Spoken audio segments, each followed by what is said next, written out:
see you. Oh, no, I'll have a tea, actually. I don't drink coffee. Yeah, just when everyone else started drinking it in college, I just kind of resisted. I actually don't have any anxiety, and I think this is a big part of it. I've made it this far without it, so why start now? I just don't like anything that's addictive. You know, it makes your teeth yellow. I actually never really feel tired, as long as I get 13 hours of sleep.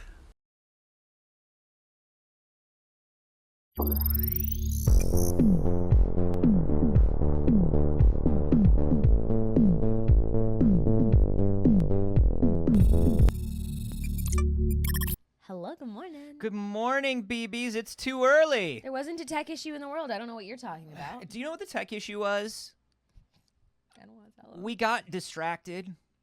Hey, first of all, welcome to the first, best, and only morning show in existence. I'm Anthony Carboni. And I'm Saige Ryan. And number two, we actually started early this morning. And because we started early, we got so calm and complacent about time that we immediately just started chatting and hanging out. Look, hey, first of all, we're best friends. Say She it. loves that. Say it. We're best friends.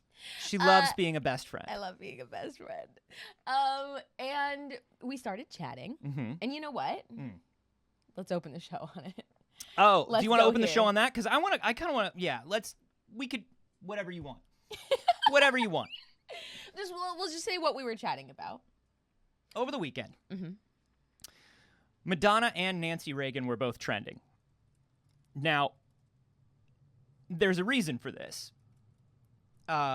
Classically Abby, who is a garbage YouTuber, And the sister of Ben Shapiro. just wants everybody to live according to traditional values, thinks women should be more traditional in their values, which of course is code for get in Oppressed. the kitchen. That's code. Yeah, the code is for oppression. She tweeted out a tweet that was like, hey, this is Madonna at 63. This is Nancy Reagan at 64. Mm-hmm. This is trashy living versus classy living. Which version of yourself do you want to be? And first of all, if anyone ever looked at me and said, do you want to be Madonna or do you want to be Nancy Reagan? That's an easy one. What a silly fucking question. That's a super easy one. Hi, I'd like to be Madonna. Honestly, don't even tell me the options. Say, who do you want to be? And I'll be like, probably Madonna. Sorry, do you want to be the woman who was on the front lines of the HIV and AIDS epidemic trying to make the world a more tolerant place for the LGBTQ community in the fucking 80s? Or do you want to be Nancy Reagan? And now, this was its own thing. But also, like, when it came to classically Abby, I was like, yeah, that makes sense. Okay, sure, that's what you do. You're a nightmare, and you have so much internalized misogyny. You hate being a woman, and I'm sorry, that sucks. Yeah. I understand. I see the family that you come from. Yeah. I see what has been done to you. Look, the biggest bummer is that you don't. The biggest bummer, Abby, is that you don't see it. Right. The biggest bummer is that you don't see how much you're hurting yourself. And that sucks. But here's what I got heated about before the show started. Is in response to this, Nancy Reagan was trending, talking about her being, quote unquote, the blowjob queen of Hollywood in the 80s or whatever, or whenever year that was supposed to be. Talking about her being sexually promiscuous. Yeah, I put that in big bunny. So air quotes. this was of course back in the 50s and 60s when she and Ronald Reagan were both actors in the studio system. And number one, you think it was easy to be a woman in the studio system? You think those rumors didn't start spreading because men were horrible in the studio system in the 50s and also today? Number two, so what if that's what she does? So what? And people were like, this is how we defend Madonna. And I'm going to tell you a real fucking good secret that you should know. I'm going to get real close to the mic right here. You don't have to insult another woman to compliment one. You just don't have to. Nothing needed to be said about 64-year-old Nancy Reagan's sexual history. Because in the scenario of it being a man, A, nobody would know about it. B, nobody would care if they did. And C, it would be never brought up again. Fucking however goddamn many years later. Yeah. Because it doesn't matter. It's This none was, of by our the way- goddamn business. That doesn't make Madonna look better, and it doesn't make Nancy Reagan look worse. This reputation was made public, by the way, in a biography about Ronald Reagan. This was a Ronald Reagan best-selling biography that felt like they needed to mention, oh, and by the way, his wife was a slut. Like, hey, man. That's not a thing. Irrelevant.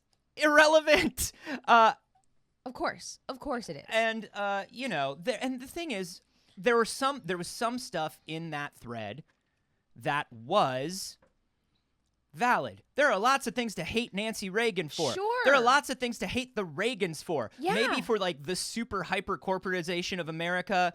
Maybe for the birth of freaking neoliberalism in order Right. to like fight them through centrism, which did not work. Mm-hmm. Maybe because the idea of crack cocaine and how it's for black people and we got to get rid of crack cocaine and only crack cocaine, which was Hate the code Reagans for that. which was code for incarcerate black people.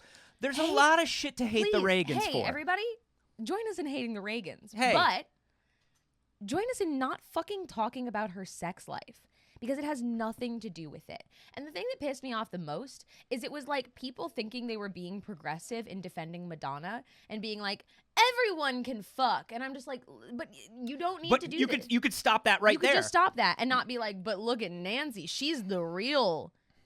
I can't even say it. Like, you can't be like, that's the real thing. Like, Yeah. fuck you. Anyway. And every, like, pseudo-progressive white man in my feed, streamers and all, that reshared that being like, yeah, well, meanwhile, Nancy Reagan was doing this. Get fucked.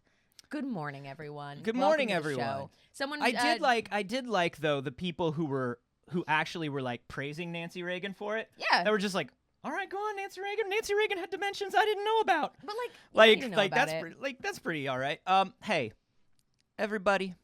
Welcome to the show. I did Welcome to appreciate the show. one of the messages that came in this morning, which was following for anti-union busting. That's a great reason to follow this channel. Baby, Welcome, everybody. I went on a real tirade this weekend on my Insta, to the point where Saturday night I was talking about anti-union stuff on my Insta because I was getting some real chuckle fucks in my DMs. Mm-hmm. And it got to the point where Saige texted me to make sure I was still coming to the bar. Yeah, because he was just going off. Because And I was like, just... hey, bud, you want to come out? Maybe leave the house? We're all here. I actually, though, I wasn't late because of that. I was late because I walked Dagger and then got pie for the bar. Yeah, and then you came and you ate a piece of pie, like a slice of pizza sitting in the bar. Because they forgot to put a plastic fork. I should have checked. Yeah. I should have checked. He just was fist in a pie. I do appreciate everybody saying that I murdered that person. Listen, I thought they put a plastic fork in there. They didn't because they recognize me and they know I normally say don't waste your stuff Because you're taking it home anyways. because I live a block away. Right. So they really did Mhm. what I have trained them to do, Mhm. which is great. But I forgot to check. And so I got to the bar and I just had a slice of pumpkin pie, just a loose slice of pumpkin pie. He was just going for it. Also, we don't have our mugs this morning. Okay. From diva to diva, from Madonna to Mariah, I want to talk about the Mariah menu at McDonald's. Which I didn't know was a thing until Anthony showed up with a bag that said it this morning. I found out about it on Saturday night because after I left the bar, I went to get chicky nugs Mm-hmm. because all I had to eat was pie. Yeah, he left the bar early to go get chicky nugs. Again, Early. I texted and I was like, "Hey, you good?" Early, dog?" like And he was 11:30. "Yeah, no, I really Like just I left at wanted to 11:30. We were there for. You were only there for like an hour. I was there for is my like point. 2 hours, which is perfect. So I went to get my chicky nugs, and it came in a big bag that said the Mariah menu, and I was like, What's the Mariah? okay, that makes sense. Tis all I want for Christmas season. No, it's real, y'all. And we went and got the BTS meal. Of course we multiple did. times. Yeah, we did. Because we were living on that. those dipping sauces were great. And then we would each order one, and I would give you all my dipping sauces. Yeah, because she only don't eats the plainest of feuds. So I go to get the Mariah. I wake up early this morning Can you not believe it? because today is the day that the Mariah menu launches. It's Big Mariah Day at Mm-hmm. McDonald's, and I was gonna get us the Mariah menu to eat today. Mm-hmm.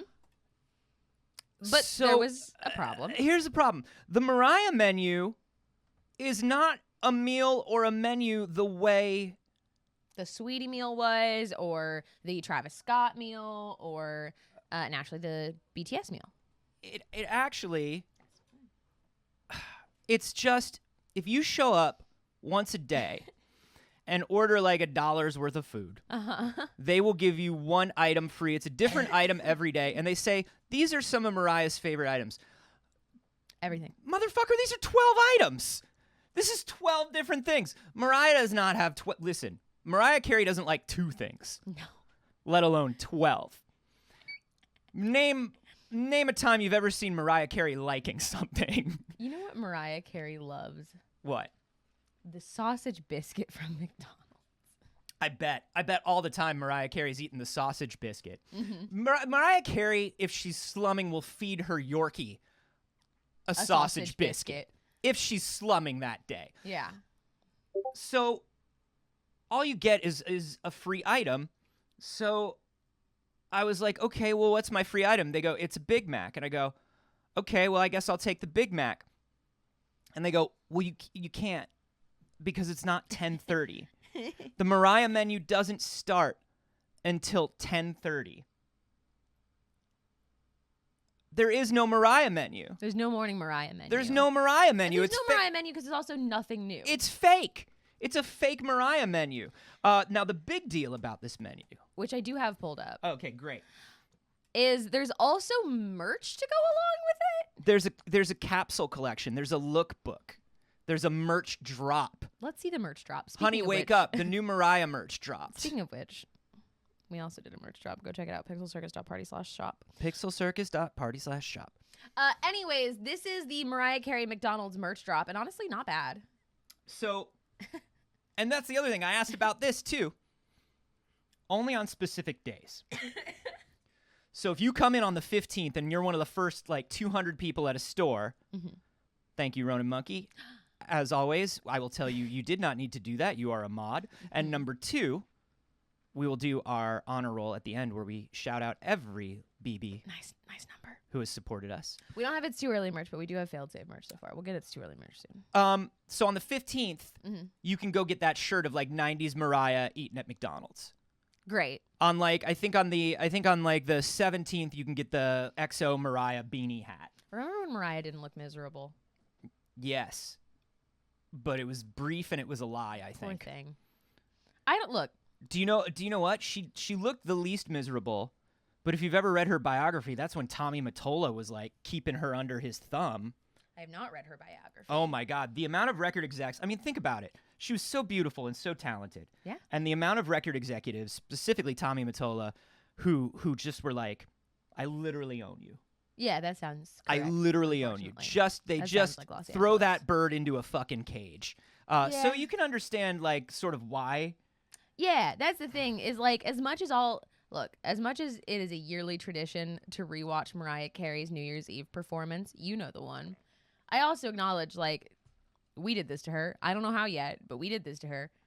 Look, I love that she has evolved into this. She acts the way I think Gardevoir would.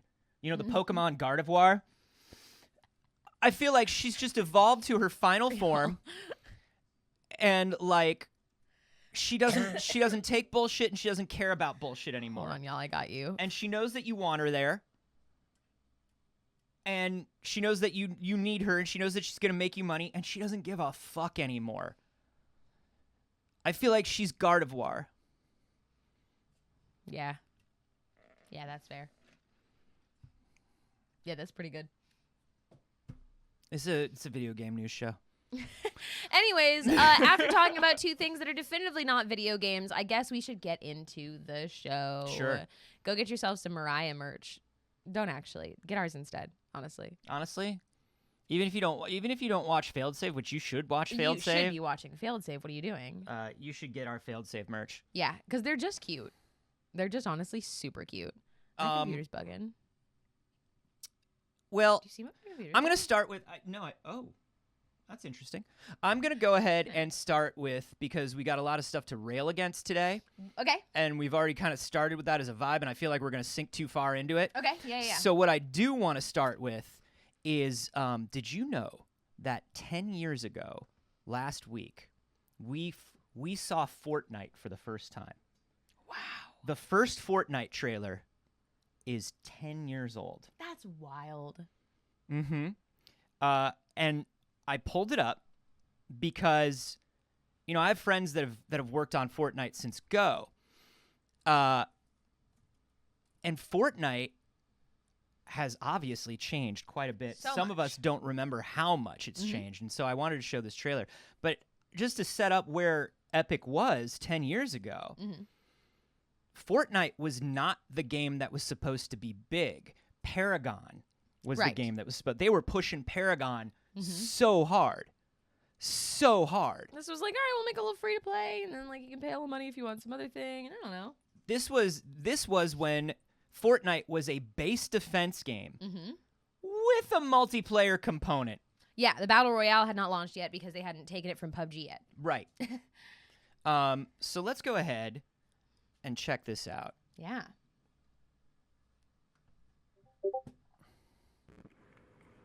Hey, put the camera down, man. It's showtime. All right. Oh my god. As much as people rag on the Fortnite art style, it has evolved so much. It has. Hey, we got some good stuff, man. But also, like, it was always stylistic, and that is cool. Yeah, I love that. I have no problem with the Fortnite art style.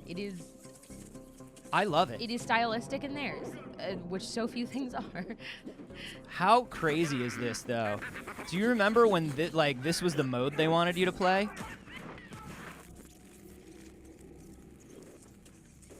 Yeah, because tower defense was pretty popular at the time. So nuts.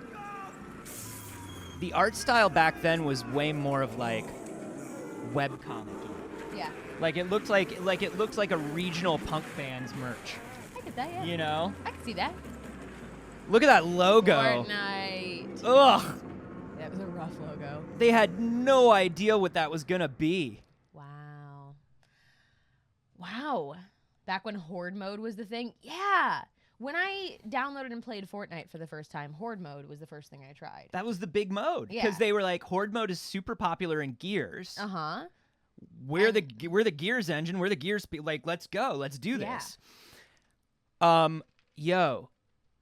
They hadn't even created Ryu or Superman yet.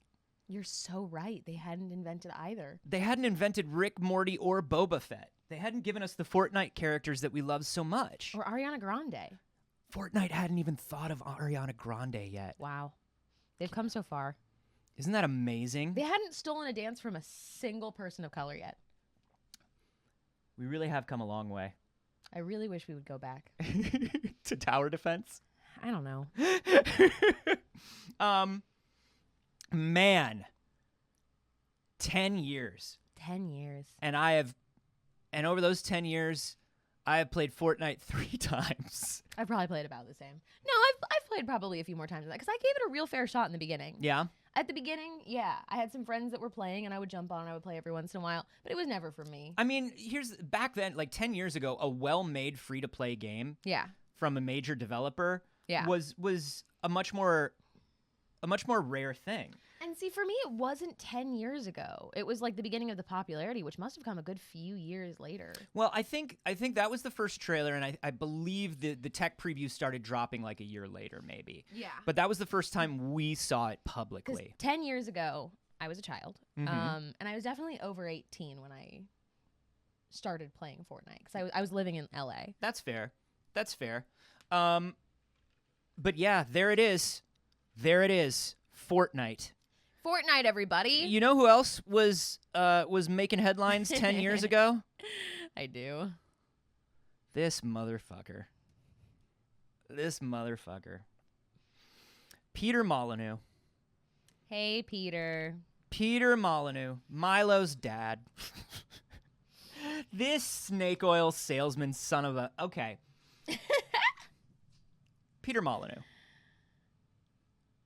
I am 700 years old in internet time. Mm-hmm. I remember Peter Molyneux creating... I remember playing his original God game, on the PC. I remember playing Black and White, the game where you controlled the giant creatures and stuff. I remember I remember when Fable was coming out. Mm-hmm. And I remember Peter Molyneux talking about Fable and saying, this world is persistent and everything changes based on everything you do. And you can decide whether you're going to be good or evil.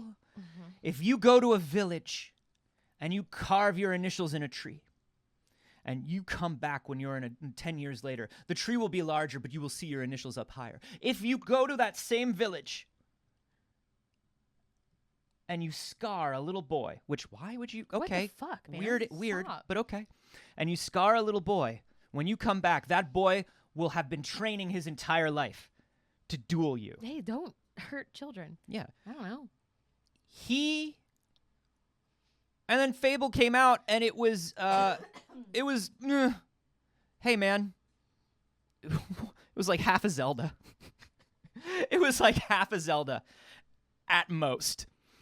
Then he came out. Yeah, people are talking about the Kinect promo. That's Milo, the living boy who lives inside your Kinect. Yeah. And you are his imaginary friend, and I he don't has wanna be that. he has conversations with you, I and don't you wanna help talk to a little Milo. boy. And you can hold things up to Milo. I could hold this Mariah Carey iced coffee to Milo, and he would say, "Ooh, is that the Mariah Carey iced coffee?" Mariced. And then it would appear in Milo's hands, even though his parents are like, "Dude, stop giving Milo caffeine. He can't have coffee. He can't That's a have kid. coffee. He's a child." He later came out and said that entire demo was fake, even though he starts off the entire demo by being, all of this is real, all of this is happening right now. Uh-huh. This is no smoke and mirrors. This is the real thing. Yeah. This guy sucks. And then after he took his licks for that, he came back with that game on the iPhone where you tap a cube. Yeah. Do you remember you have to pay every day to tap the cube? Wait. And then, like, if you tap the right part of the cube, you might win a prize. Oh, no, I don't remember that one. And there was something hidden in the middle of the cube. Okay, I remember that, but I didn't have to pay anything. I had that as a kid where everybody was working on the same one and you could see other people working on the cube. Yes, but if you paid, you could chip at the cube faster. Yes, absolutely. I played the shit out of that game on my first iPhone, I want to let you know. I played the shit out of it because the concept of being able to see other people doing it was the coolest thing in the fucking world to me. I don't think there was anything inside. I forget what was it. Oh, inside the cube was supposed to be some new game, and they were going to have the person come to Lionhead and show them the secret, and like they were also going to win $1 bazillion. I think they defaulted on the prize. Anyway, this dude sucks. Mm-hmm. This dude sucks. So you'll be unsurprised to learn that the reason we're talking about Peter Molyneux is because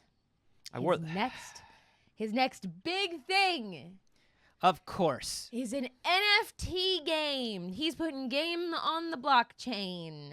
Fuck you.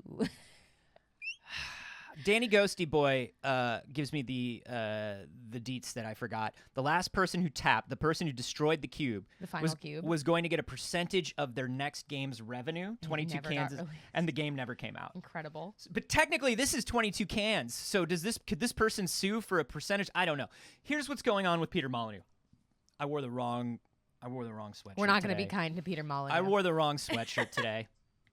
We've just been dunking on people. Hey, we were nice to Madonna. We're always nice to Madonna. Everyone should be nice to in Madonna. hope that one day she notices. It's a blockchain business sim featuring NFTs. And this is so upsetting because I love a business sim. I do. I'm a sucker for a business sim. I'm a sucker for any kind of sim. You really are. But like satisfying things become available to click. Love to assign people little things to do. Yeah. And he's good at that. Right? Populous. Black and white. Great. He's good at this. But goddamn, why does it have to be NFTs? This game is described as in legacy. Players will create digital products and buildings from thousands of available parts. These plans are then manufactured by an army of workers. Hate that. And after that, players are free to trade anything and everything with other players around the world to dominate the open market. Capitalism sim that you have to buy your way into, because here's the deal. In order to play Legacy, you can either be one of those armies of workers working for somebody else, or you can pay money to buy NFT land and then become a landowner. It's literal feudal society. It's so bad. You can pay to be landed gentry. It's so fucking bad, y'all. In order to buy into Legacy, and this is the crazy thing, in order to buy your NFT, you can only buy it with Legacy Coin, Peter Molyneux's new cryptocurrency on the Ethereum blockchain. Damn it, Peter, stop it! Peter, shut up! Peter, please. Do you know right now, because of the way Ethereum works, to send anything less than $2,000 in Ethereum costs you money, basically, or $1,000, something like that? If you try to send somebody $40 in Ethereum right now, you have $40 in fees. We're getting funged. We're getting funged so We're hard. getting funged. You have to stop funging it, guys. Fuck. They're funging it. Hello, this is your congressman. Why are you letting them do this? Do what? Who do what? They're funging. I don't know.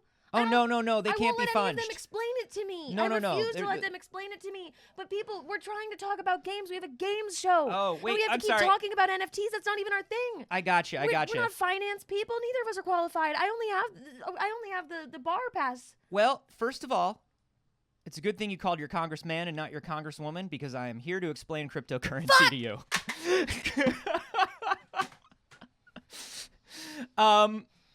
Listen, I also want to let you know. Boop, boop, boop, boop,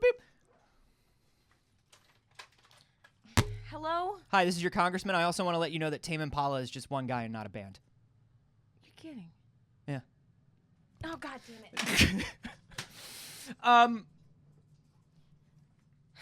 Anyway.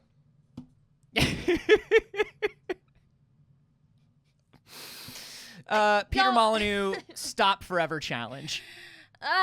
Capitalism. And here's the thing. Peter Molyneux does this crazy... He's really figured shit out, because a couple years ago, I don't know if y'all remember, Peter Molyneux went on this big press tour that was all like, oh yeah, Microsoft made me lie. Microsoft made me tell all those lies and blah, blah, blah, blah, blah. So everybody, he's like, look, and I told them and I tried to fight with them about it. I said, hey, you said Kinect was going to be this and now it's going to be this and you made me lie. He goes around on these like, I can't believe they did this to me tours. And then everybody goes, oh, Peter Molyneux, because we hate large corporations. We do. But hey, this man, 200 years ago, this man would be in a brightly covered, painted wagon selling you various oils and salves. Do not believe this man. Do not buy into this man's things. I got distracted by an ad for rainbow pants. I'm tired of talking about NFTs. You gotta. Well, Yeah. should we? Let's talk Let's do about one more. You gotta. We gotta hit the one last NFT story. I think we gotta get it out of the way. Okay. So we don't have to come back to NFTs. I can't keep living like this. We have to get it out. This can't be our life This now. can't be our life now. This can't be our life, though. There was a Matt Damon ad for Crypto.com. Fuck, They stop. spent so much money on it. No. Hey, Matt Damon, your two causes can't be clean water for the world and cryptocurrency. You motherfucker. My God. That's like okay. smoking a cigarette and eating a stalk of broccoli and thinking they cancel each other out. Okay, so you have heard us multiple times now talk about the Ubisoft NFTs. Ubisoft NFTs, which are in-game cosmetic items that have an assigned number to them to show that it's yours. You can't have it, but it's yours. It's yours. It's kind of... Here's the thing. Kotaku's got the best headline on this. Thank you, Zach Zweisen. We live in hell, and this Ubisoft NFT that requires you to play 600 plus hours of Ghost Recon is proof. All right. Here's what's up.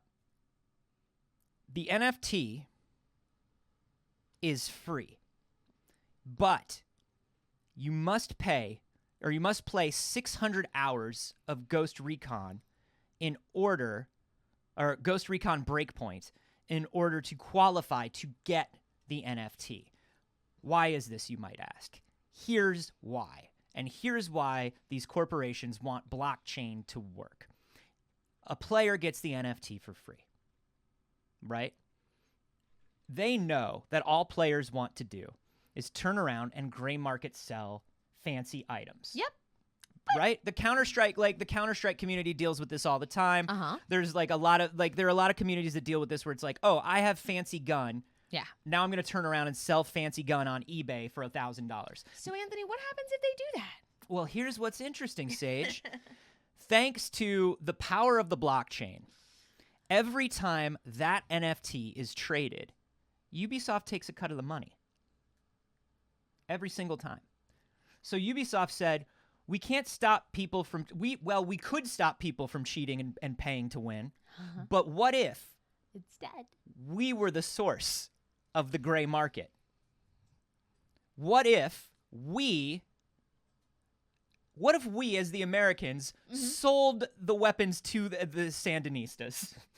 What if we trained and sold weapons to Afghanistan? Surely that can't blow up in our face, and we'll just make a little bit of money off of it. I hate it here. Capitalism is bad, everybody, and it wasn't even meant to sustain for this amount of time. It wasn't built to sustain. Now, let's also remember that every time somebody tries to trade this over the blockchain, it does also trade over that Ethereum blockchain that I was talking about, where the more things that are traded over the Ethereum blockchain, the more expensive the fees are to trade things over the Ethereum blockchain. Yeah. Which means the blockchain, which is supposed to support independent artists and individuals who don't want their money to go to centralized banks and corporations, can't buy into this decentralized, untraceable, free market anymore.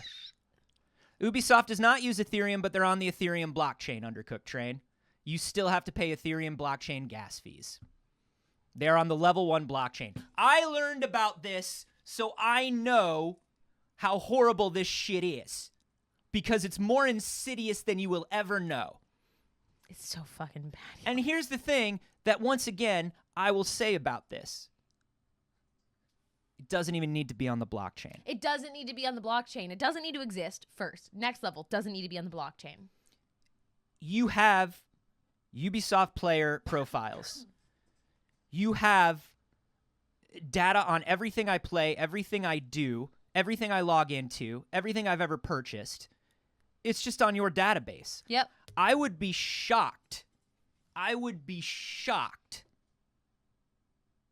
if this wasn't just them keeping these things on the Uplay database and like running one thing through the blockchain just to say. That's what Kickstarter wanted to do. Kickstarter tried to start a fucking crypto thing. I'm so tired of crypto. We're all so tired of crypto. I'm so tired of Cold Shoulder says, as someone who develops with the blockchain, most things don't need to be on it. That's the thing. Sure don't. That's the thing. Is there a need for like distributed hyper secure contracts and transactions on the internet? Yes. I think that's a great idea. There are two things that don't really work right now. Number one, fucking cryptocurrency, because it's not crypto. It's not a real crypto. It's not a real currency, Scoob. Like, I can't go to the grocery store and buy a sandwich with it. It's not real. I can't do my Honestly, laundry with Bitcoin. It's not real. You could probably get at the Amazon grocery stores.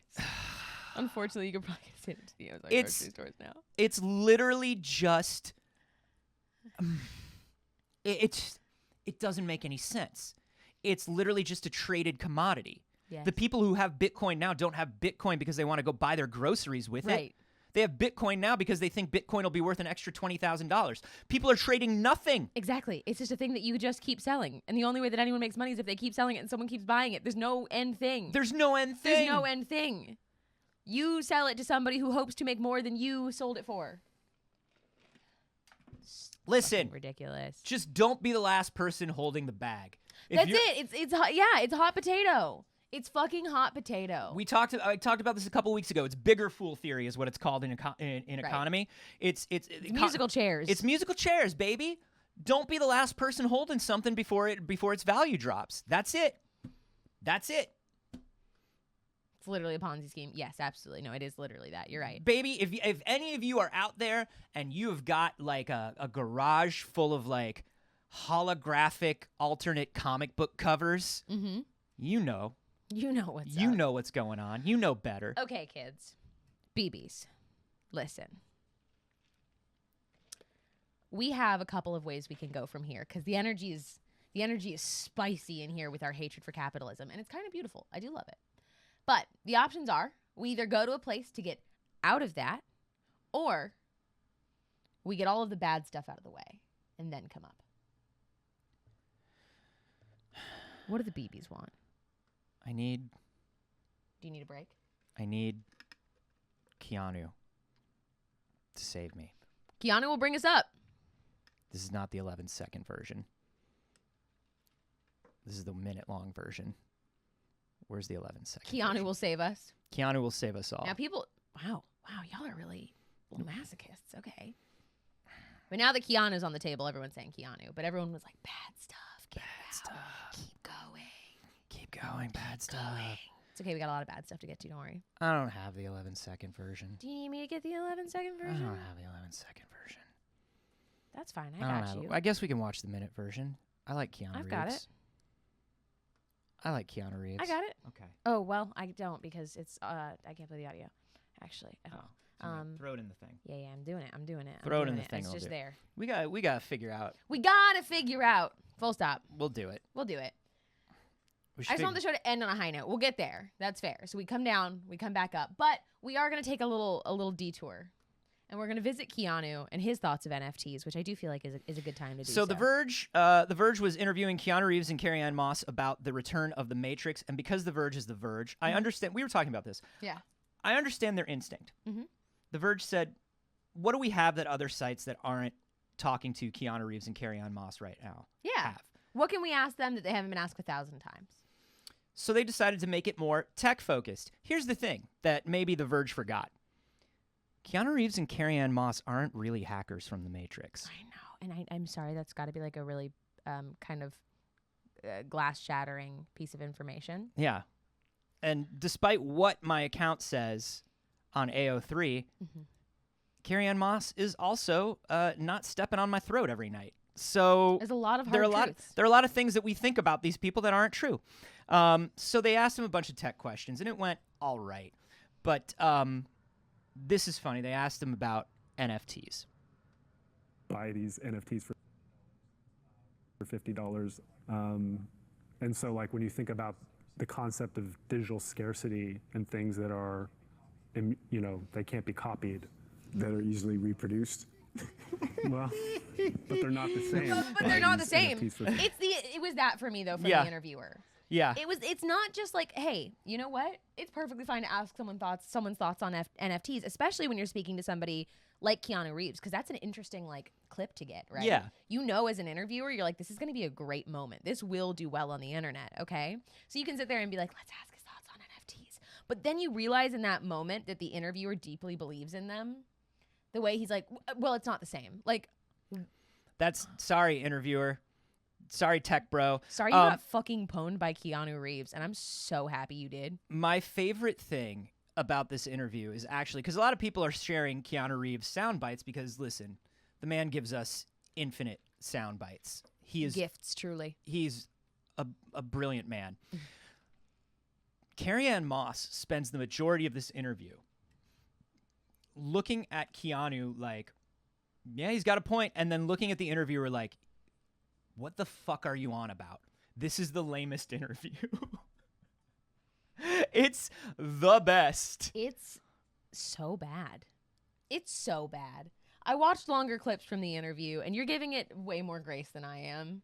I think it's really bad. It's a bad interview. It's a really bad interview. Listen. It's embarrassing to watch a man be like, well, things that can't be replicated. Like, ask right. the question. Don't put your opinion in the question. That's like a kind of like interviewing basic.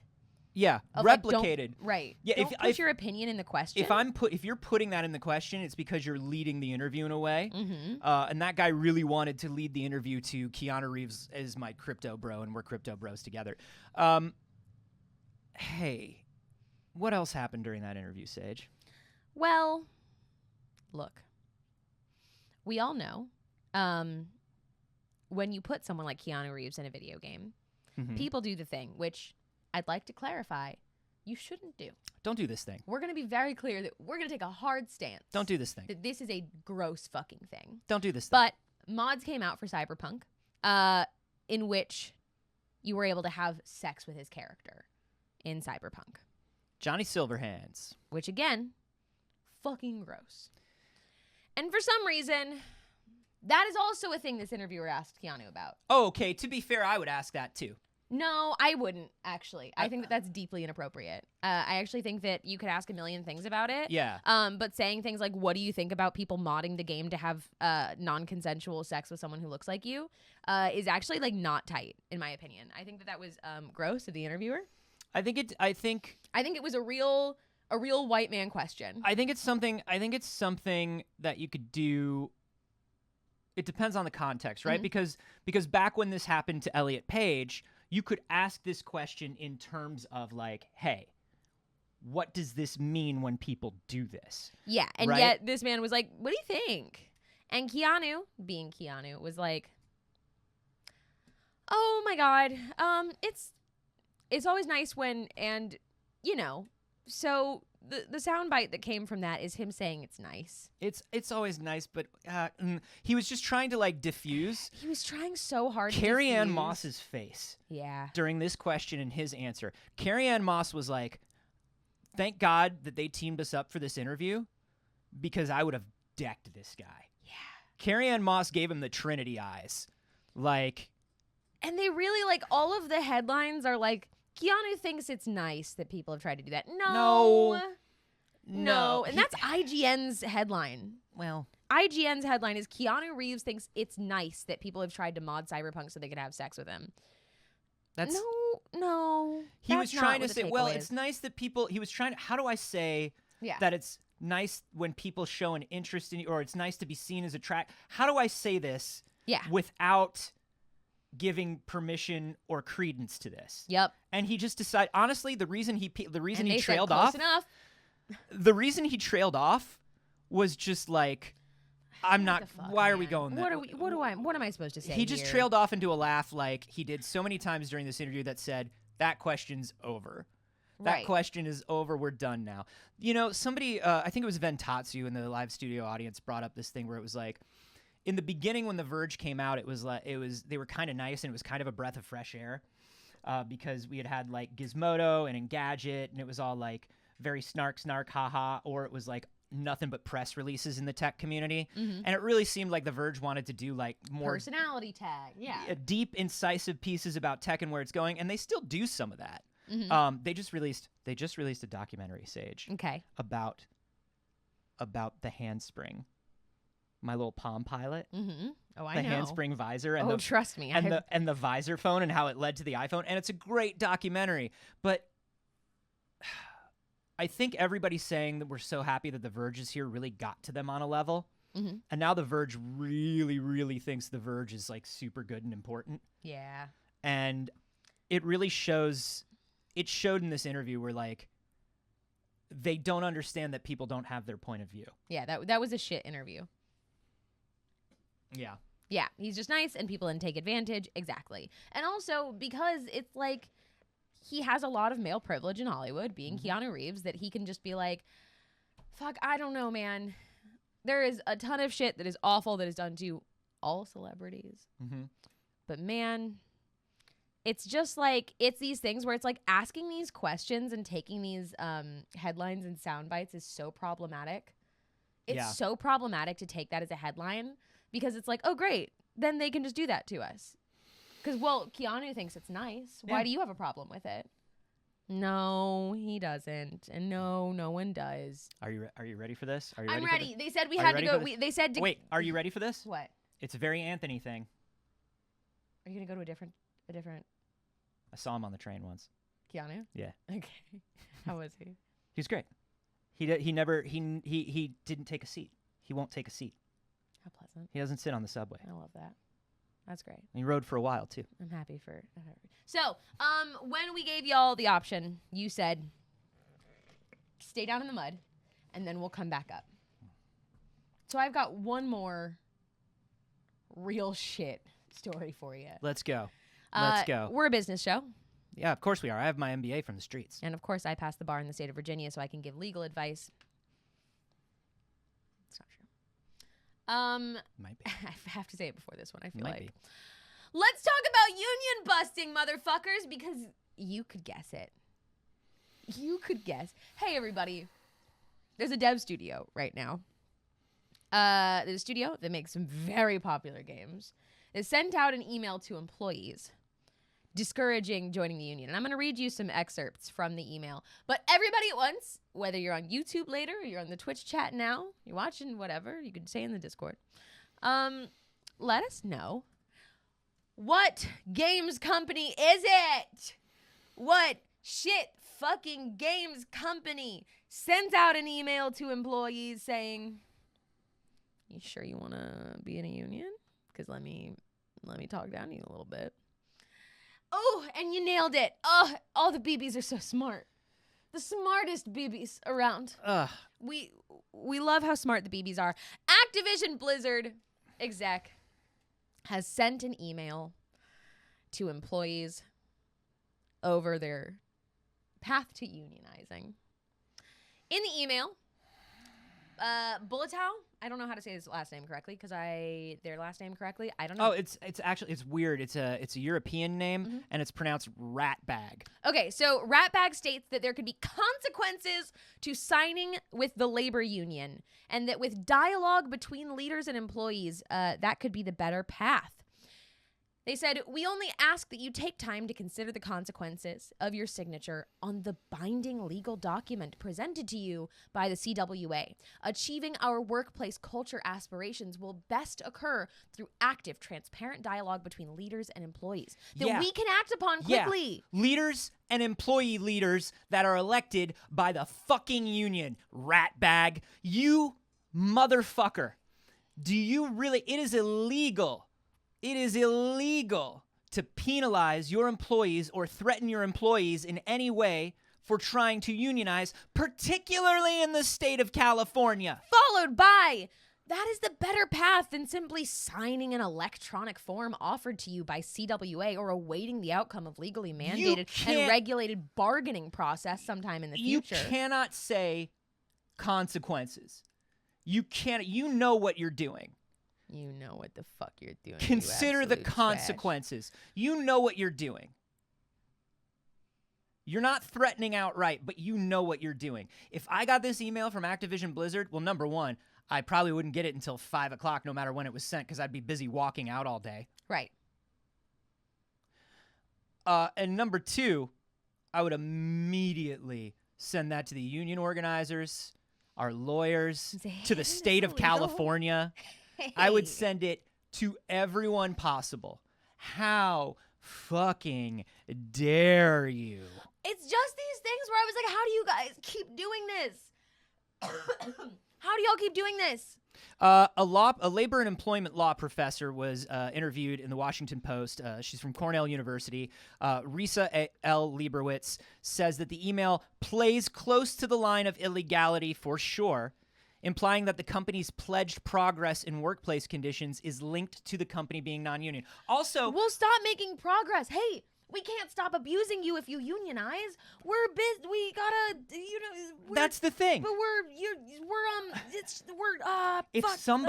if somebody for the last 10 years has not been listening to you, and then you threaten to bring in a union organizer, and they say, "But we won't be able to listen to you." You go, "Oh, okay, so nothing? Oh, okay. Oh, that's fine. That's all. You don't understand." And not to mention, you'll have to. You'll finally have to. Eat shit, ratbag. Eat shit, ratbag. Oh, my God. You can't do that. It's a lot. You can't do that. Hey, By the way, unions are great. Unions are amazing, and I want to mention a couple things here. Okay. First of all, the Kellogg's, this is outside of games, but this affects more people. And this is arguably a little more important because they're in more dire straits at this point. Yes, they are. Kellogg's, the 1,400 employees that have walked out, Kellogg's has threatened to replace them Yes. with permanent workers and move 300 of those jobs to Mexico. So, way to use this as an excuse to do something you were planning to do anyway.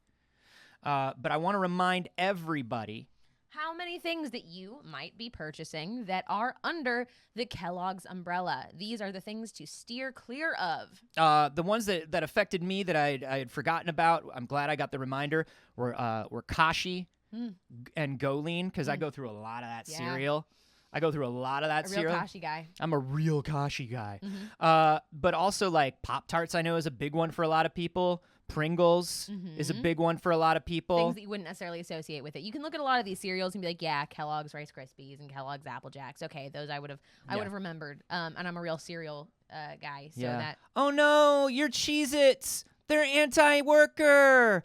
So Cheez-Its. So steer clear. If you're vegetarian, I know how much, like I was a vegetarian for a while, Morningstar Farms. You got to move away from that. You're in Alice's house now. That's all I'm saying. So keep those in mind. But one of the things that's been very fun about the Kellogg's walkout has been how everybody has been responding to it. And I want to talk about a gentleman on TikTok who has been doing a very good job. Akotoroku, I believe, posted this in the this write-up of it in the Discord. Akotoroku. Thanks, Akotoroku. Remember, if you see any stories that you think should be on the show, put them in the It's Too Early channel in the Discord. Yeah. This is a great write-up of this. So Sean Black, who's Black Madness 21 on TikTok, went ahead as soon as they started hiring for these positions. The positions, of course, which are replacing the workers that are walking out and striking. This is 1,400 people that work on in the factories, on the lines, in maintenance. Like these are workers who have been there for years and years and years and years. And Kellogg's is like, well, fuck it, we'll just go down as anti-worker because we'll push this under the rug and we'll replace these people. So Sean has decided, he wrote a script as soon as they posted those jobs that just applies to the jobs. Just to flood their job applications with fake applicants just to make it a little bit harder to replace these employees. And fucking good work.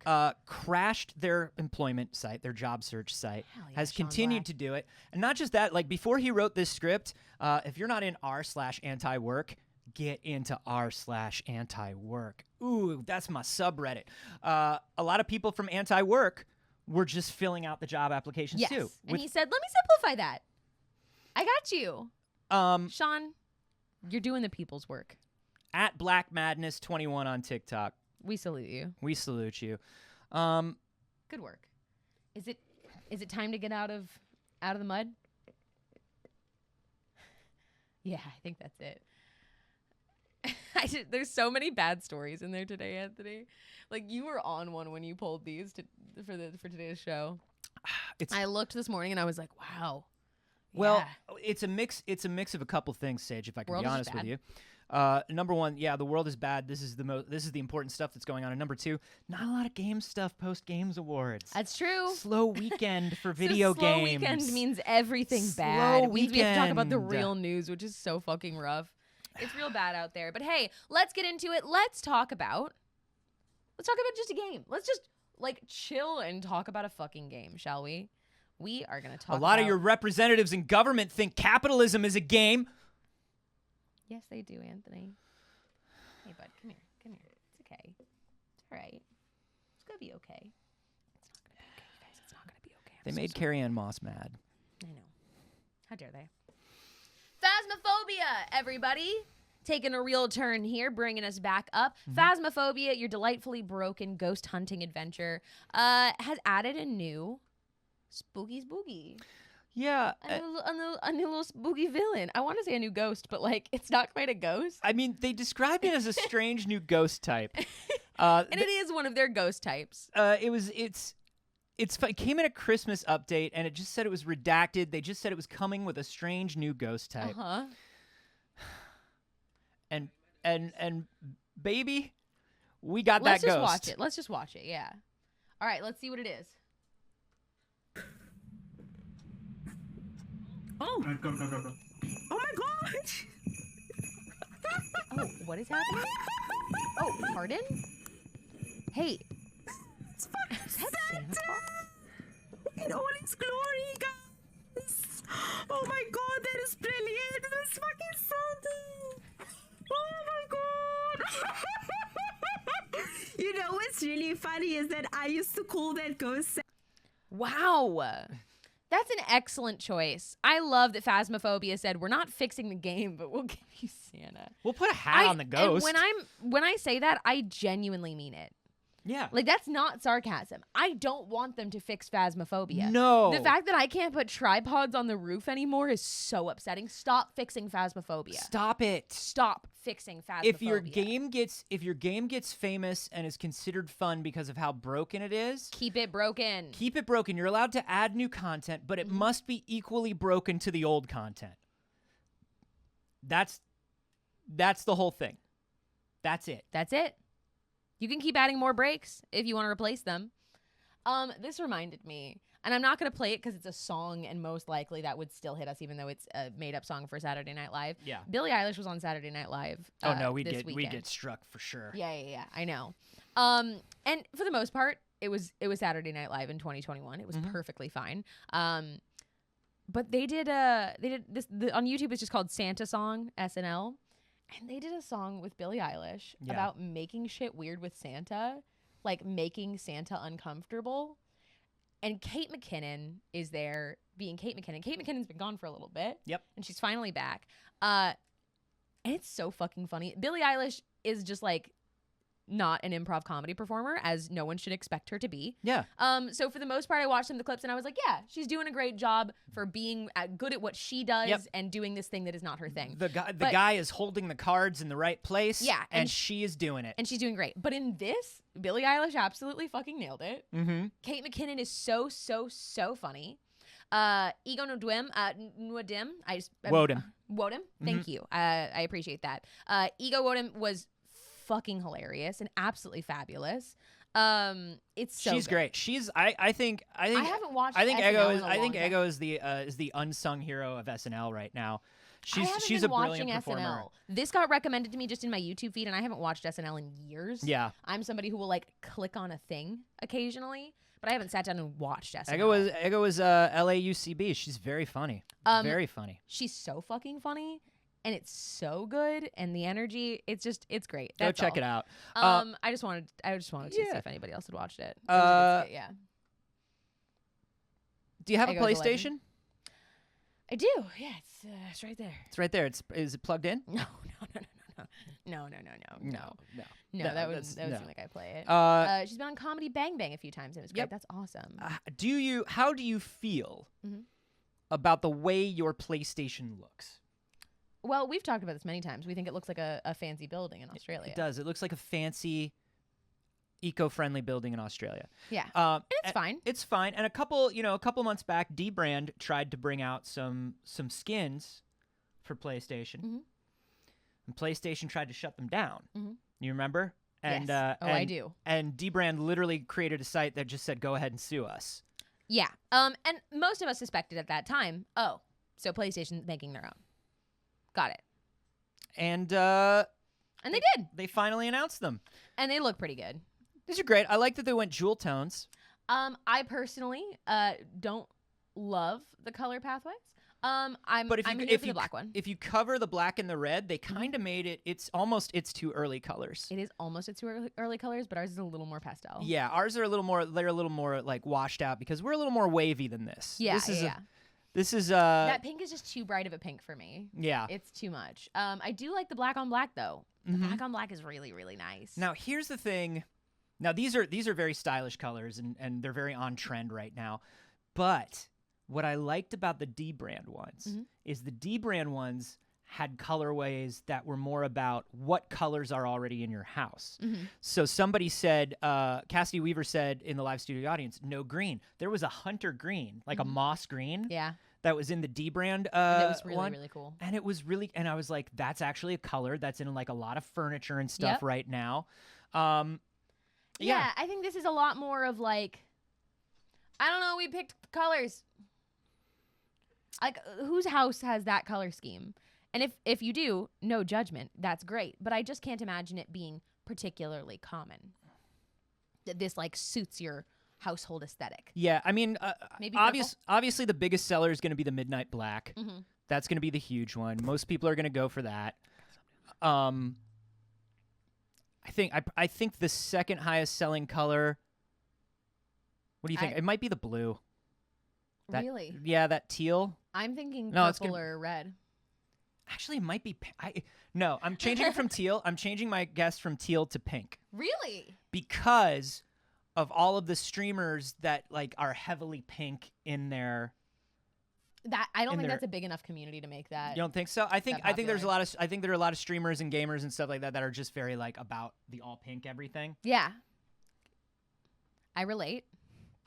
I do. Hold on, let me move my pink lipstick out of the way. Yeah. So I think it might be the pink. I think black and pink are going to be the two biggest sellers. I like the pink. That This is a Carboni original, you're right. is a Carboni original keyboard. It's great. So they're coming. I like that they made controllers to match. Mhm. So no matter what happens, you know, at the very least you have one controller. Mhm. You know, even if they stop selling those colors or trade them out every season, Yeah. you always have that controller. That's pretty good. That's pretty good. God, there's really not a lot of games, but we only have like 10 minutes left anyways, so Yeah. here we go. Star Wars Eclipse, everybody. Wars Eclipse. As we know, it's the Star Wars game that's being made by Quantic Dream. Mhm. And we saw the big pre-rendered trailer during the Game Awards, and you remember we said that game is at least 2025. And I was like, oh. Like, really? Surprise, yes.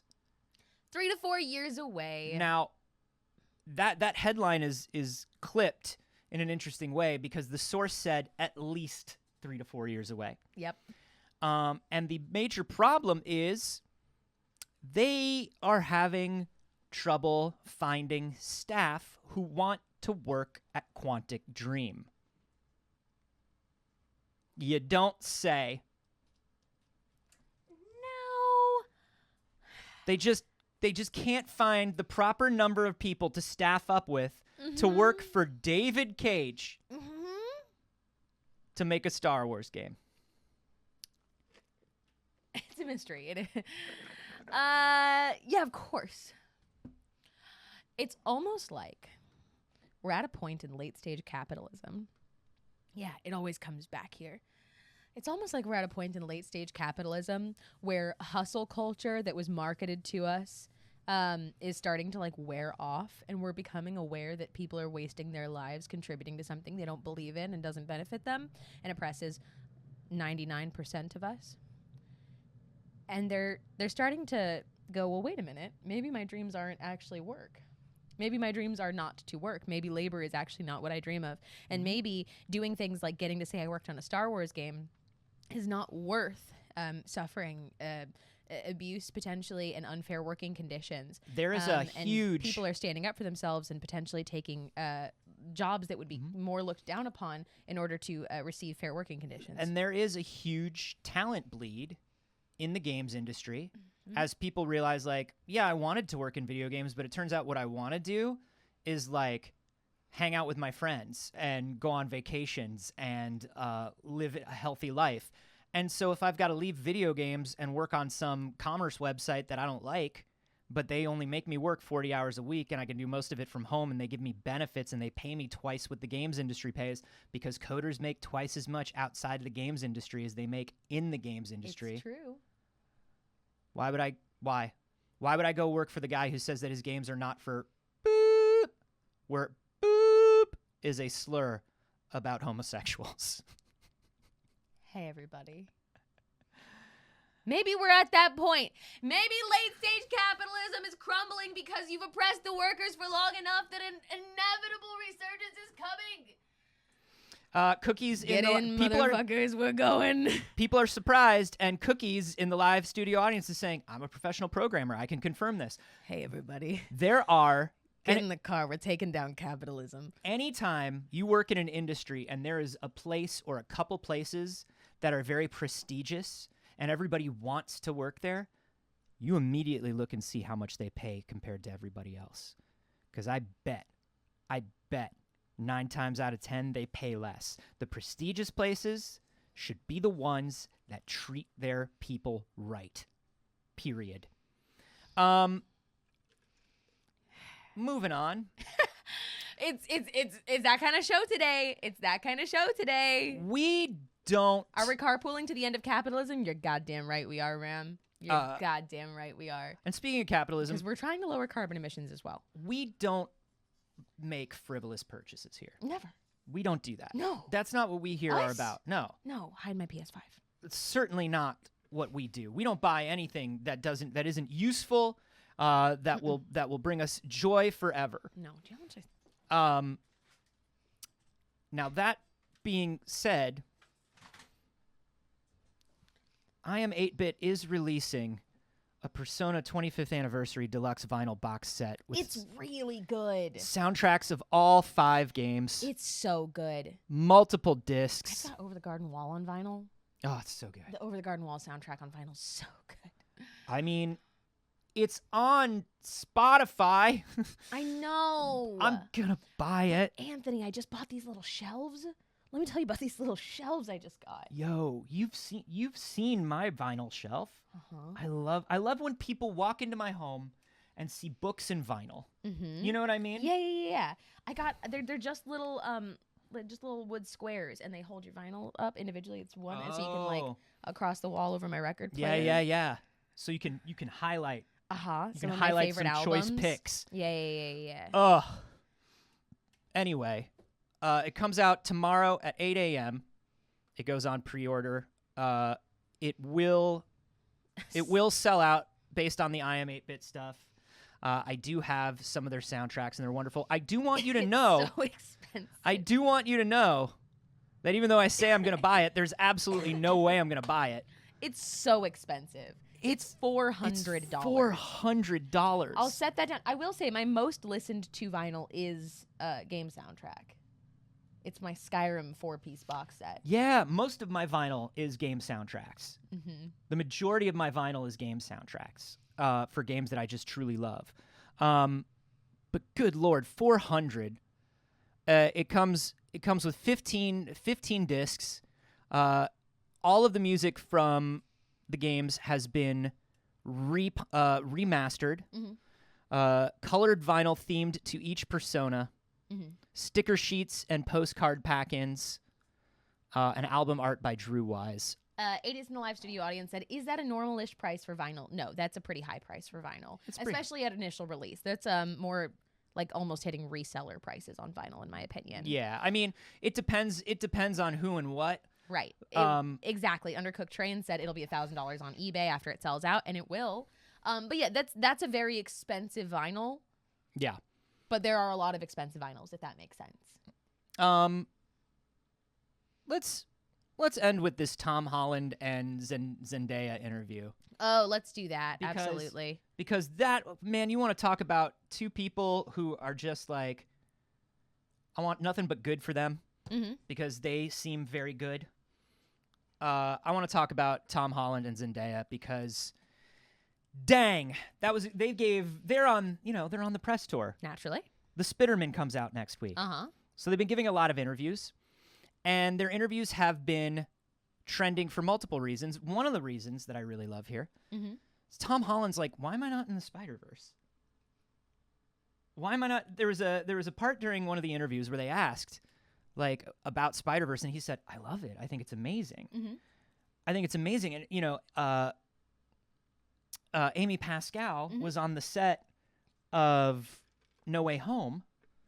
Amy Pascal, of course, one of the producers and executives that's at the head of Sony Pictures. And Amy Pascal was like, "Hey, would you be interested in coming and doing a thing for Spider-Verse?" And he was like, "Of course. Yeah. I'm Spider-Man, of course." Of course. And then he's like, "And then she never got back to me. I never heard from her." And Zendaya literally goes, "What's that all about?" Incredible. What's that all about? That's so good. And then Jacob, I forget his last name, Jacob Batalon was there for that one as well. And he was like, "Yeah, what, are we going to get to be? Actually, what's We want to be in Spider-Verse. Put us in Spider-Verse. Come on, put all three of us in Spider-Verse." Sure. Absolutely. Zendaya first. Zendaya first. Whatever. So that was one of the things that was trending. And I just love, because you remember how Amy Pascal, like 2 weeks ago, was like, "Don't worry, we're making like 80 more Spider-Man movies. Spider-Man. Spider-Man will never die. We're working with Marvel on them. Fuck it. Tom's gonna be back. We're gonna do 8 more trilogies. It's gonna be exactly what you love." And you remember we were like, did Amy check with anybody, or is this one of those things that Amy just says? Because it seemed like it. Because she do with just everything say that we've been things. saying for so long. She do just say about things. this being the end of the Spider-Man trilogy of Tom Holland's trilogy and having to beg to get this last movie made. She but I has don't know. she has a tendency to just say stuff is coming Yeah. without checking. Yeah. So I was like, "Woo." And now this is why. Because she'll come up and she'll be like, "You gotta be. We're doing another Spider-Verse. You gotta You gotta be in it. You gotta be in She Spider-Verse." probably was just Great. like, So we'll do it. We'll actually, do a that's not up to me. Spider-Verse. And then she walked away, and then it was just. Yep. And then a bunch of other people were involved and it didn't happen. The thing that was coming up in my feed the most was the conversation in the interview about Zendaya being taller than him. This was good. This was good. Tom Holland was asked if it bothers him that Zendaya is taller than him. They are, of course, in a public relationship in real life. Mhm. And he said, "No, that's ridiculous. And it's a stupid assumption to say it would be an issue that Zendaya is taller than him. Because why the fuck would it be an issue? What? Why would that matter? Hold on. Actually, let me find one of their really cute photos. They have so many. Like, imagine. What's the problem there? What's the problem there? Look. Imagine looking at her and being like, "I can't because you're tall." I'm not going to. I have a problem with the fact than me. You're extremely beautiful and successful, and you're super cool, incredibly talented, and incredibly accomplished, and you're incredibly intelligent. Yeah, you're just amazing in every way. But just like 2 inches too tall. right. No. No. Listen, speaking of somebody who has been exactly one Spider-Man tall his entire life. Love a tall girl. Love a tall girl. Love a short girl. Doesn't matter. Does not matter. Doesn't matter. What is the problem? Doesn't matter. What is the problem? Why would that matter? Who's losing in that situation? No one. Who's losing there? No one is losing there.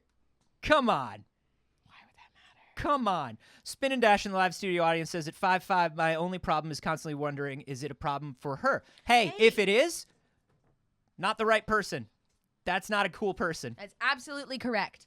I will say, I have dated a wide variety of heights. And and you yourself are a tiny. Well, I'm very tall. You're very tall, but also... But I am also very short. Yes. I've never dated someone shorter than me because that would be difficult. And for me, Yeah. it's just difficult to Just find numerically, somebody. it's not... It's it doesn't just happen very statistically often. improbable. Yeah. I've not met him. But the only time it has ever become an issue is when it is imposed upon me because they are worried that I am bothered by it. Because I wear tall heels a lot, and I'm somebody who is going to be taller than a lot of people when we're going out. Yeah. I'm a 6-inch heel girl. Yeah. Let's go. What's up? Yeah. Name a day that Saige Ryan is not in platforms. You can't. No. You can't. It doesn't happen. It's kind of my thing. So don't impose it. If you're worrying that I'm worried, That's actually then you we're worrying. all having a bad time Yeah. because you're worrying. Don't and project. I'm okay with it. Don't project your thing onto Right. somebody else. And if I'm choosing to be here, don't worry about it. I What don't you give a can shit. say is, you can ask once. Mhm. You can ask once, of course. If you have Yeah. an insecurity, Yeah. ask your partner about it. You know, you can look and you can say, hey, does it bother you Sure. that I'm shorter? And then when they say no, As they should. because they're gonna if they're cool, Mm-hmm. when they say no and they mean it, you're gonna take them at their word because you're in a relationship with them and So you you trust trust them. them. The next time, it's not you asking again. What you do is you say, hey, I'm feeling insecure about my height again. And that's okay. It's okay to have insecurities. You just got to be honest with them and not be like, I think you don't like it. Yeah, No. look, God, I've I've been there. I told you this story. My the partner that I was with for the longest amount of time in my life was basically exactly the same height as me, and loved to wear heels as well. Awesome. Tall lady. Love it. And the first time she ever put on heels, she was like, "Hey, we were going to something fancy," and she goes, "Hey, do you mind if I put on heels?" I was like, "No, I don't care. Why it's not up to me. Why are you asking?" They're like, "Well, I just know that some guys don't like when I wear heels," because I was like, Fuck those guys. "Fuck those guys. Fuck those guys. If you're tall, I'm gonna climb you. Mhm. If you're short, you're gonna climb me, and that's what it is." And let me tell you something: Spider-Man can climb. We've seen it. It's so true. Anyways, y'all. It ain't nothing to him. That's a great place to leave the show today, I think. Thank you, everybody who stuck with us. Thank you for everybody who came back after the tech issues in the beginning. And thank you for starting your morning with us. We love you so much. It was a real just like chatting kind of show today. Love it. That's Those are where my we're favorite. at. We It's got Monday. we got our iced coffee. We It's got the our Mariah menu. The Mariah coffee. The Mariah's coffee from the non-existent menu. We love that you all joined us. Have you joined the Discord yet? Have you done that? That's a great question because it's totally free to do so. And we You just don't have to do- be subscribed. We just do more chatting like this. Yeah, exactly. And you can all do that chatting with each other when we're not online because we are online only for an hour and a half at a time. So Yeah. there's the whole day to chat with each other. Look how many friends you have here in the chat. You're all so nice to each other and you talk to each other. Why should that stop at 9:30 You're like a bunch of little Tom Hollands and Zendayas and Jacob Batalons just getting along. So Look at you. jump into the Discord, make some friends, be our friends. We do the show every Monday, Wednesday, and Friday at exactly 8 a.m. Pacific. If it isn't 8 a.m. when we start, that's on you. That's on you. You should Looks check. like it looked like 8 a.m. to me. Yeah. Sure did today. Better figure out your life. Figure it out. I don't know what to tell you. We're not here chatting and running late, not realizing that something happened and Streamlabs crashed. You got to figure out your life. Hey, We figure out can't- your life. We can't do that for you, but what we can do... Fuck your life. Fuck your life, bing bong! But What you want to say to Joe Byron right now? I can't do it. Do it. I can't do it. Do it. I don't like it. What's up, baby? Take me out to dinner. We are other places sometimes. We are. Anthony, where are you sometimes? Oh, gosh. You can find me everywhere on the internet at Carboni, except for here on Twitch, where I am at Anthony Carboni. Twitch, you cowards. It's mine. Give it back to me. Every Friday, I have a science comedy podcast with Jeff Kanata called We Have Concerns, where we completely improvise our reactions to actual real science stories as we explain them. It's a therapy session for everyone involved. So go check that out. That's at wehaveconcerns.com. And, for the next couple Saturdays, I do believe I'm here. You are. On the Pixel Circus channel. As Karen. As Karen, the goddess of petty grievances and misdirected anger on our puppet RPG, Total Puppet Chaos. Yes, that is Saturdays at 7 p.m. Pacific. Both of us are there playing puppets. There's a Karen emote in the chat. If you've got it, let me see it. Yo, there she is. Let me see those Karen emotes. If you've ever read the French story, The Little Matchstick Girl, Mm-hmm. that's Karen. That's about Karen.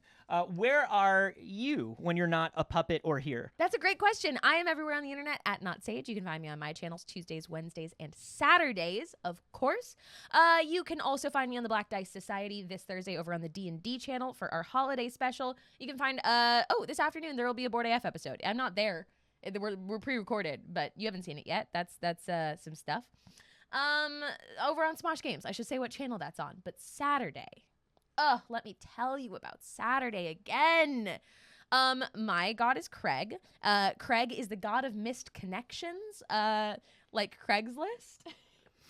Oh, like Craigslist. Did you not know that actually? Of course I didn't did. know. And she is based off of the little girl with the braids from Matilda. Mm-hmm. Aesthetically, I sent a picture of the little blonde girl from Matilda. Did Saige leave Smosh? That I'm literally wearing a Smosh shirt. No, they're on a holiday break. It's the holidays. Take Give a me breath. minute. I'm literally wearing a Smosh shirt. Come on. Ay, ay, ay. I hope she finds her parents soon. She's not a child. I'd like to clarify, Craig is not a child. I don't know. Looks like a Craig's child. Thousands of years old. Anyways, I want you to watch that. Please do. Join us for my stream. I think tomorrow we might be starting some of the Dark Pictures anthologies, which will be fun. And that's I think that's it. There's probably other stuff that I forgot. It's okay. It's okay. We'll see you soon, BBs. We want to give a big shout out to everybody. Alonzo, don't feel that. To everybody who supported during the show. We know that a lot of you are supporters from way back. We know that a lot of you are constant supporters, but we want to say thank you to everybody who just joined us or directly supported us during today's episode, including Tara Lintz, Baz D. Lane, Lidster13, a Master Apont, and Ace Meister 123. Thank you for the follows. Danny Boy's Calling Pipes with the $50 tip. You know, all of those tips and donations go directly to us. That's the only way we personally make money on this show. So thank you very much. I have been unemployed for basically the entire pandemic. Al Ubami, thank you for the follow. M. Gisano with the resub for 5 months. That's a good chunk of time. Thank you. By the way, those subscriptions directly support the operating costs of this channel. Things that we need, equipment, software, all the kinds of stuff. So thank you very much. Hype Girls, thank you for the follow. Burianto, thank you for the resub for 2 months. Ooh, you might like us.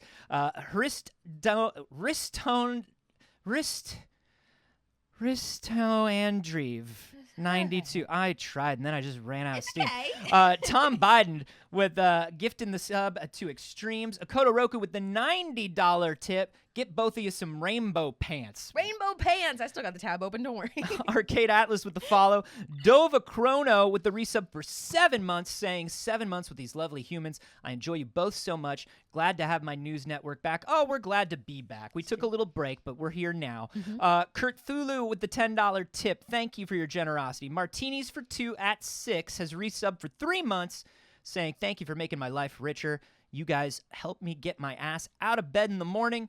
I love every random amazing moment. Thank you so much. This gets our asses out of bed in the morning too, because we are half diagnosed for all the things that keep us in bed way too long. Joda7810, thank you for the follow. Moderate Ego, The Midge Gaming, thank you for the follow. Self-Aware Can Opener for 14 months. That's a long time. Year.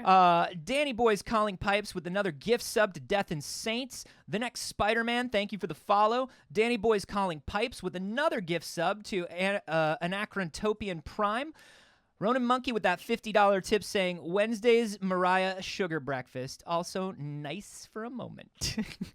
Thank you, Ronan. Raven Zombie with the follow. Cosmic Sugar with the follow. Groovy Deadite with the host. Thank you. We appreciate it. Blue Monkey Sadfish with the follow. And Miles Bond with the follow. Just now, the Bare Hands continuing their gift sub from Obsidian. Thank you for continuing to support the channel. Thank you for getting up and starting your morning with us once again. Yeah, and thank you, Orange Nation, for the last second follow there. And if you're not already supporting us on Patreon, that's another way you can do so. I know there's so many ways. Wow, how incredible.